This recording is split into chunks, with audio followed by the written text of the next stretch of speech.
Дорогие слушатели, приветствую вас на нашем канале. Представляю вашему вниманию новый рассказ. Приятного вам прослушивания. «Я тебя никуда не пущу!» — истерично визжит мама, вырывая у меня из рук сумку. Сцепив зубы, молча отнимаю сумку и продолжаю собирать вещи под мамины крики. «Куда ты пойдешь? У тебя другого жилья нет. На вокзал?» О да, я та еще глупышка, полная.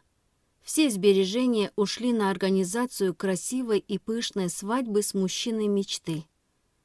После свадьбы мы бы переехали жить в маленькую, но уютную квартиру, купленную в складчину в качестве подарка на свадьбу его и моими родителями.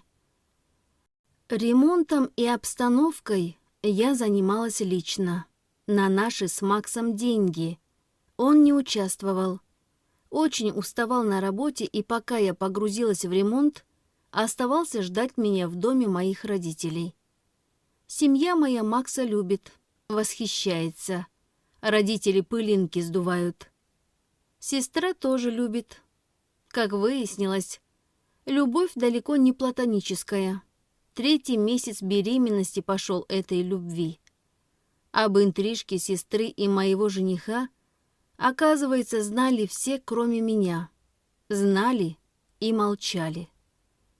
За стеной в соседней комнате громко и жалостливо рыдает младшая сестра. Но я слишком хорошо и давно ее знаю, поэтому легко различаю в рыданиях фальшивые нотки. А вот родители нет, никогда не различали и верили только ей.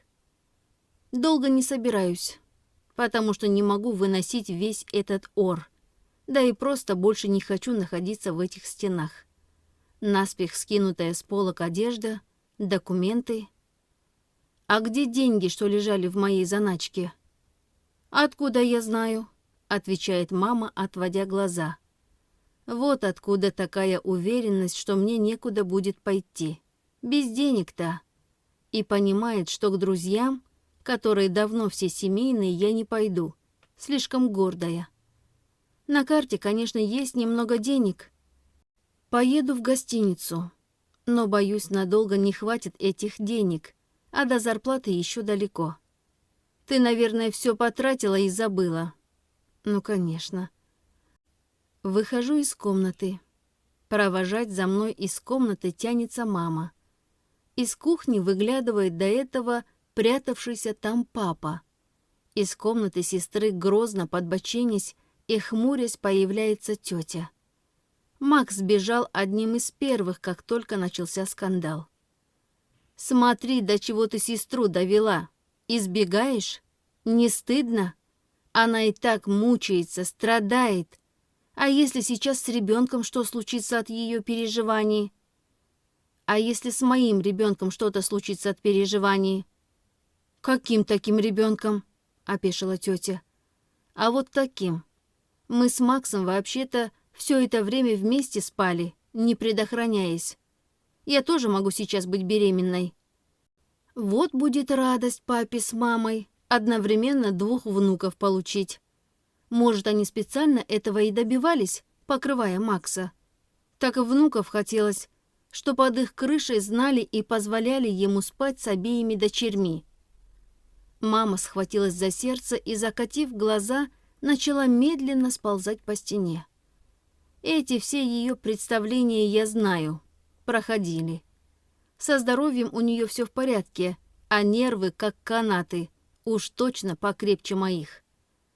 Все так благородно страдают. Сестра, которая благородно, тайно любила, боролась со своими чувствами, но не совладала с собой. Жених мой, который тоже, оказывается, тайно полюбил и не совладал, но и меня жалел и не позволял сестре и родственникам рассказывать об этой связи. Вот так сильно, благородно страдал и спал с обеими. Со мной, конечно, через силу, но почти каждый день с его же подачи.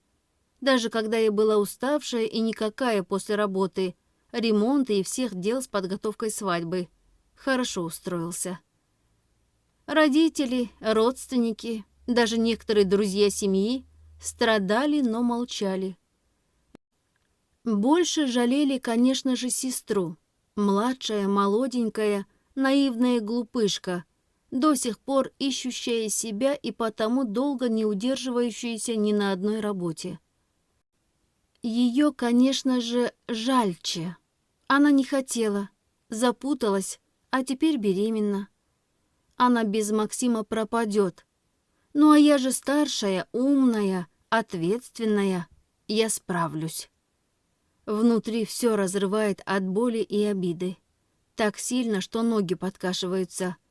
Хочется упасть, рыдать и выть. Но не здесь. Не среди врагов, которые с радостью будут утешать и жалеть. Мне их жалость не нужна. Из последних сил, сдерживая эмоции, иду к двери. Открываю. Мама, которой тетя уже начала вызывать врача, неожиданно ретиво бросается ко мне и снова цепляется за сумку. «Мара, умоляю, останься!» Подвывание матери, наверное, слышат все соседи. Молча отдираю пальцы матери от сумки, но та цепляется за нее вновь и вновь. Выражение лица страшное, бешеное. Помощь пришла с неожиданной стороны. Папа, наконец, перестал прятаться на кухне, вышел и оттащил таки маму от меня и сумки. «Олечка, ну перестань. Марьяше сейчас нужно уйти, успокоиться. Потом вернется. Ну куда она денется?» Выскочила, наконец, в коридор. «Ага, вернусь, как же.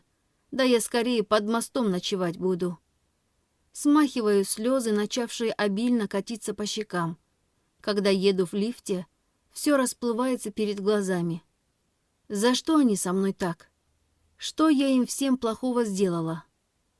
По улице бреду, не разбирая дороги. Просто хоть куда-нибудь и подальше. Остановилась спустя пару кварталов.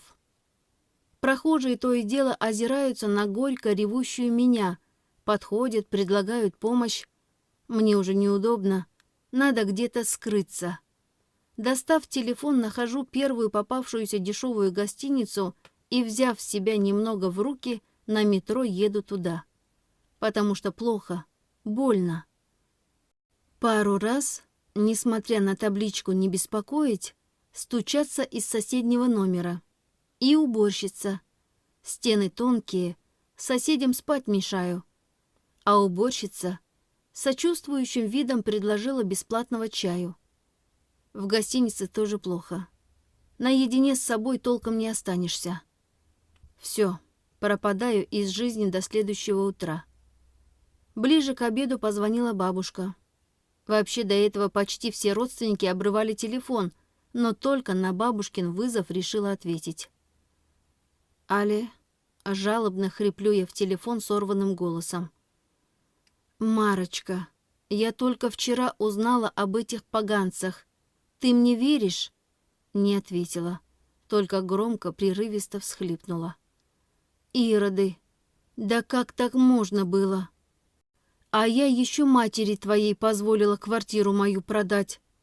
Так бы хоть ко мне приехала жить. Ты сейчас где?» «В гостинице». «Ах ты моя маленькая, где же жить собираешься? Эти хотят, чтобы ты вернулась, но ты ни за что не соглашайся в это логово снова приезжать». «Не вернусь. Приезжай ко мне в пансионат, отдохнешь». «Ба, у меня денег на это нет. Да и работать надо, чтобы эти деньги появились». «Ох, знаешь что, есть у меня одна идея». «Какая?» «Я же как чувствовала. Матери твоей с загребущими лапами не говорила, что за мной еще участок числится. От работы когда-то за заслуги выделили. По дешевке совсем тогда купили. Думала потом, когда помру, вы его продадите, похороны хоть мои отобьете. Он-то не особо чего стоит, от города далеко. В глуши пустой, ни газа, ни воды. Хибарка только старая там стоит. Дед твой покойный поставил, думал, ездить туда будет на рыбалку. А уже через месяц как поставил, так и умер. 0 им всем, а не участок. Тебе подарок от меня будет. Хошь продавай, и взнос на собственную квартиру тебе первый будет. А хочешь, там попробуй обживиться. Молодые сейчас любят на природе жить. А то эти уже договорились, что квартиру, которую вам с этим Иродом в складчину покупали, так и отдать под молодую семью. Представляешь, да? Чего пропадать, мол, раз у этого молодца любовь с Кристинкой и ребенка ждут. Сегодня уже заявление подают на роспись. Причем в вашу же дату свадьбы. Ты представляешь, что они удумали? Говорят, вроде за свадебный зал деньги вернуть нельзя. Поэтому лучше будет в этот же день расписаться и там отметить, раз и за еду уплочено. Не представляла я, конечно, что Кристинка такой змеей подколодной окажется. Все бабушка, улыбалась, ластилась, да деньги клянчила. Смогла тяжело вздохнуть. Сердце заныло с новой силой. Ну все, не горюй, дела надо делать. Может, и хорошо, что все так, а то б жила и не знала, за какого подлеца замуж собиралась. Давай сначала с документами все решим. Дарственную на тебя напишу, ключи вышлю, а ты мне доверенность, чтобы на тебя собственность можно было оформить. И про квартиру ты что думаешь? Ту, где жить собирались. Вещи там есть какие твои? Нет. Кухню заказала, жду. Мебель не успела выбрать. Надо отменить только предоплату за кухню. Ну и могу оттуда забрать банки с краской неиспользованной и инструмент. Забирай. Ничегошеньки им там не оставляй. Я не могу принять в дар участок. Это твое имущество и...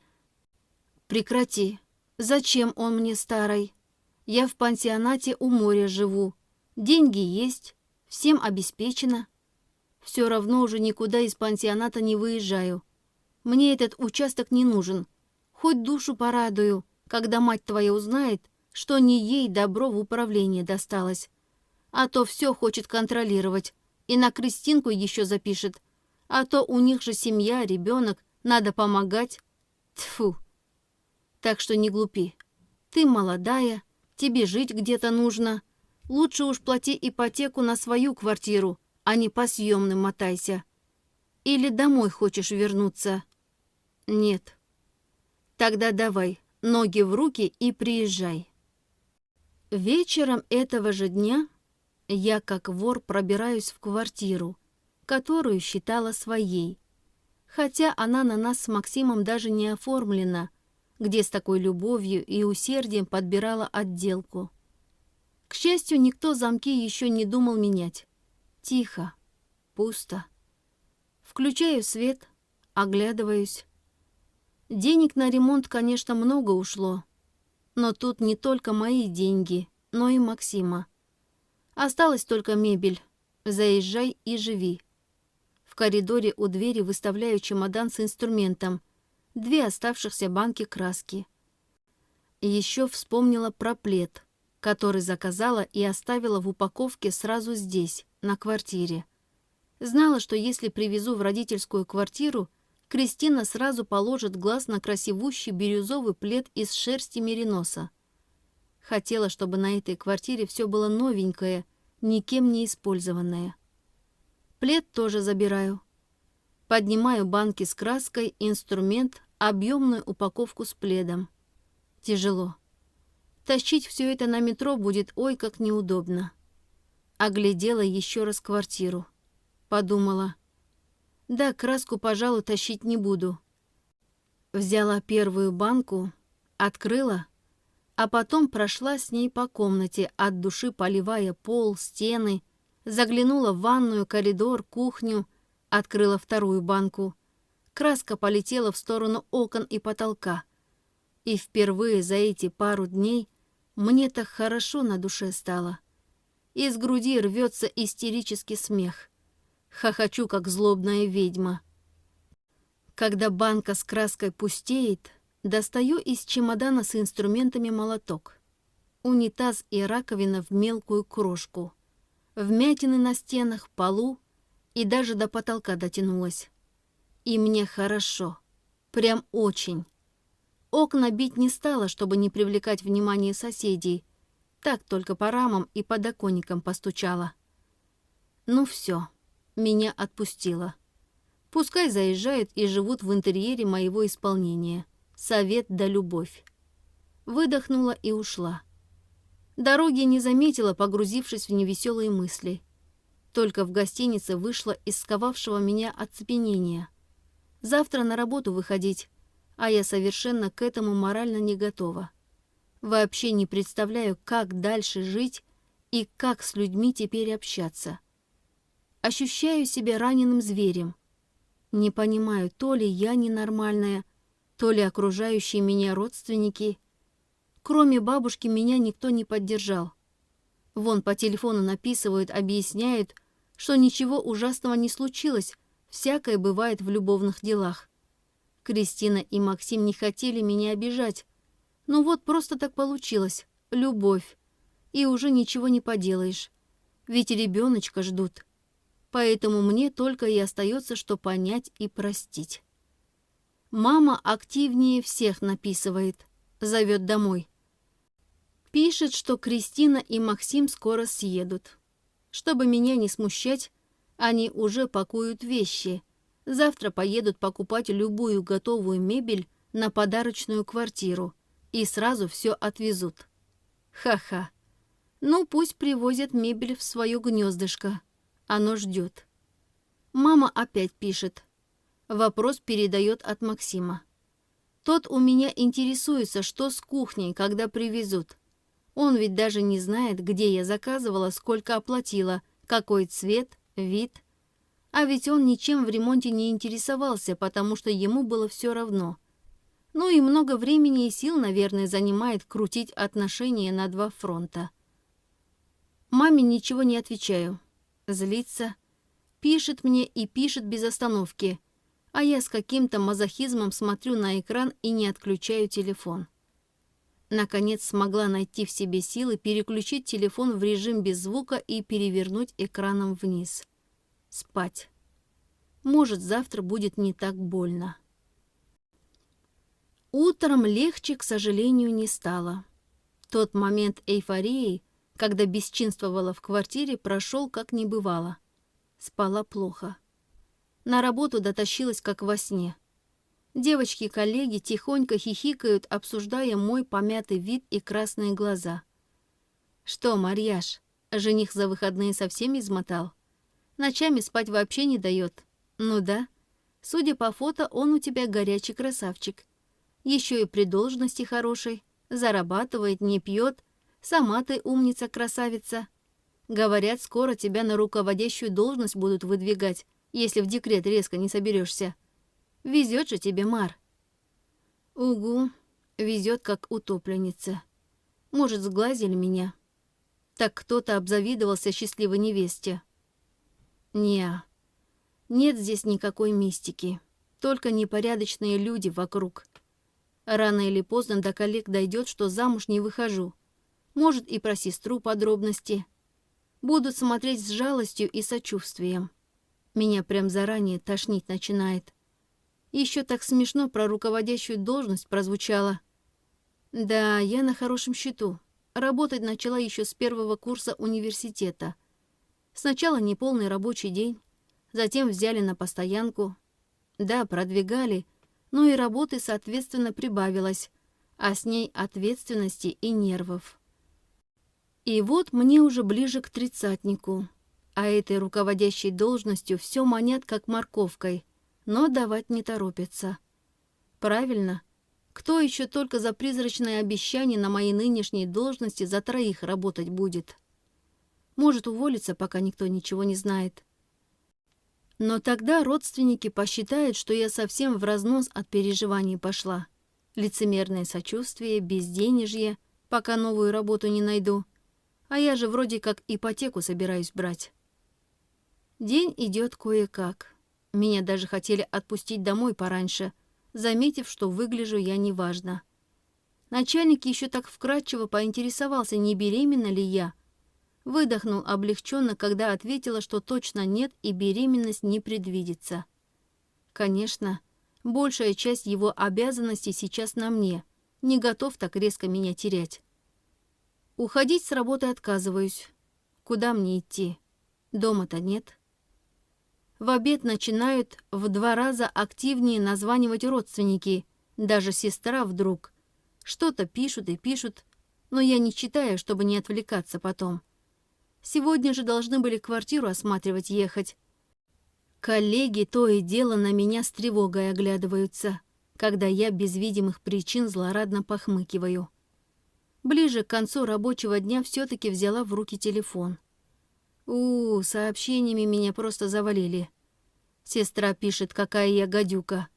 Мама записала кучу слезливых аудио, что сестре сегодня стало плохо, когда она зашла в квартиру. Зачем я так? Почему такая злая? Ведь сестра мне зла не хотела. Что им теперь делать? Ведь молодая семья теперь не сможет быстро переехать, а значит, непонятно, как мне домой возвращаться. Родня с разных сторон тоже понаписала. Как во мне разочарованы, что такого от меня не ожидали, что мне с таким характером суждено остаться старой девой и вообще я неудачница по жизни. Читая весь этот бред и обтекая, попутно выхожу с работы на улицу. В планах заехать к какой-нибудь старинной подруге бабушки, забрать копии ключей от ворот и дома от участка, что ба решила мне подарить. Нет, ну ты посмотри. Родители Макса требуют, чтобы я ремонт оплатила, судом грозятся. А такие милые были, ворковали раньше со мной. «Марианна!» Вдруг окликает меня до боли знакомый мамин голос, звенящий злостью и суровостью. Оборачиваюсь. Надо же, даже на работу ко мне приехали, лишь бы достать. Мало что ли было до этого? Окончательно довести хотят? Мама вместе с тетей возле машины. За рулем отец. Выходить не стал. «Зачем ты испортила все в квартире?» Первой нападает тетя, бросаясь ко мне. Ее за руку хватает мама, останавливая. «Это что, твоя квартира? Что ты там распоряжаешься?» Никто не был против, когда я там распоряжалась и вкладывала в эту квартиру свое время и силы. Произношу холодно. «А в чем дело? Ко мне какие-то претензии?» А она еще и делает вид, словно ничего не случилось. В квартире погром. Кристина уже 2-й день плачет без остановки. Плачет. Какая же ты жестокая. Она беременна. Сестру не жалко, так хоть малыша пожалела бы. Кому ты мстишь? Девчонке неразумной. Да это твой жених ее и соблазнил. Никто не виноват в том, что ты такая озлобленная неудачница. Элина, прекрати.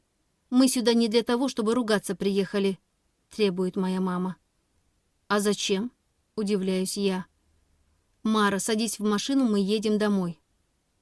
Смотрю на родственников и снова не понимаю, кто тут вообще ненормальный. Может, я, если не понимаю, как они с самым серьезным видом могут мне такое предлагать? Зачем? К Максиму, что ли? Заскучал? Не хватает ему острых ощущений? Кристины мало? Так нет, я пас. Но у меня же родственников полно. Пусть выберет кого-то другого. Да вот хоть вас, тетя Элин. Вы еще вполне ничего себе. И удобно же. Вы тоже там под боком живете. А может, вы уже? Если с Кристиной не постеснялся, так чего бы еще кого не осчастливить? Бессовестная и невоспитанная, в сердцах воскликнула тетя Элина, покрываясь багровыми пятнами. Хватит меня оскорблять. Я ухожу. Мама с горечью прячет лицо в ладонях. Тяжело, прерывисто вздыхает. Нет их дома. Максим и Кристина собрали вещи и уехали. Максим поговорил со своими родителями и временно, пока в квартире будет идти ремонт, они с Кристиной поживут на даче его родителей. Он так решил, чтобы Кристина перестала нервничать. Ну и потеплело, а свежий воздух будет полезен ребенку. Так что ты можешь спокойно возвращаться. Что значит спокойно возвращаться? Чтобы вы мне там мозг пилили? То ли осуждали, то ли сочувствовали, поучали? Нет, спасибо. Мне ничего этого больше не надо. Направляюсь в сторону метро. Но мама перекрывает мне дорогу, начинает плакать, просить прощения. А тут сейчас и коллеги могут увидеть весь этот концерт. Может, я вам не родная? Приемная? Со вздохом задаю мучающий меня в последнее время вопрос. Это многое бы объяснило. Наверное, я бы даже обрадовалась. Мама заплакала еще громче. «Да что ты такое говоришь?» «Конечно, нет». «Мара, ну пойми же, все равно уже так вышло. Кристина глупая, ни к чему не приспособленная. Пусть уж так, замужем, да с семьей будет, раз с работой не складывается». «А, то есть мне семью не надо, по твоей логике. Работай, тягловая лошадь. Оплачивай всем еду и счета за квартиру. Молодой семье тоже можешь помочь и что-нибудь оплатить. Детей и мужа нельзя, раз на работе реализовалась. Так что ли?» Вспоминаю, как родственники всегда радостно и с восторгом характеризовали Макса, и добавила. «Мужика нашла хорошего, красивого, не пьющего, с работой, машиной, приличной семьей. Это тоже молодец. Пусть Кристиночка-глупышка забирает». Мама не может мне ничего ответить. Красиво и благородно страдает, заливаясь слезами и хватаясь за сердце. Обхожу ее по большой дуге и ухожу.